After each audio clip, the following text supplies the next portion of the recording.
Okay, so let's style the body. Okay, so remember our HTML tag wraps everything in the document. Our body wraps all of our visible content. Okay, so what I want to do is we have our background of our HTML document set to gray. So I'm going to make the body 70% thinner. 70% of the size of the HTML document. We're going to make that a different color. And yeah, so let's go ahead and create a body selector. All right, and open and close curly braces just like before. And I'm going to type in width here. Width, and that's the property, and the value will be 70%. Okay, and then, whoops, semicolon. So we have our selector, we have our first property, and it's being separated by the colon, and the value is 70%, and it's being closed by a semicolon. Okay, so now we're saying make the body 70% of the HTML document. Okay, next thing I'm going to do is type in margin here, colon, 0. This actually, margin separates, it controls the spacing between the elements, okay? So the first one is going to be 0. That's for the top and bottom elements. The next one here I'm going to write is auto, and close that with a semicolon. Remember, you can always look all of these up on the W3 Schools reference that I gave you. Let's see, where is that? Right here. Right in this reference here, and you have a link to that, so you can look all these up if you're ever confused about what I'm doing here. What this is essentially doing is it's zeroing out the spacing between the top and bottom of the elements, but then setting the left and right to auto is going to essentially center the body, okay? And that'll give us that nice 70% thinner than the document spacing right in the middle of the document centered. Okay. Okay, and go ahead and experiment with that some if you want.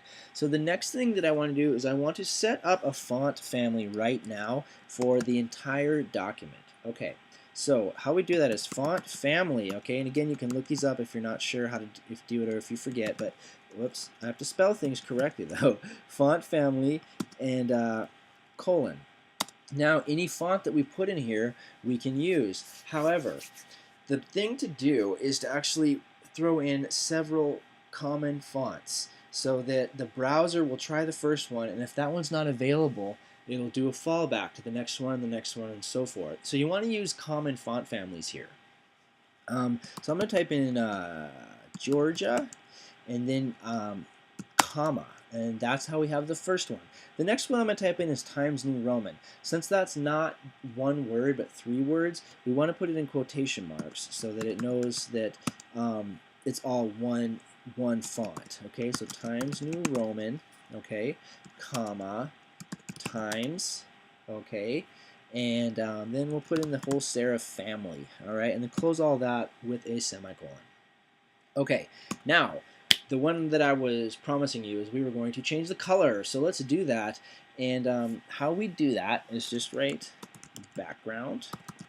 Now you can actually write background color. You can actually just do background as well, and we're gonna make that white. Okay. All right. Now I'm going to do one more thing here is I'm going to show you how to add a little bit of just a very simple graphic element.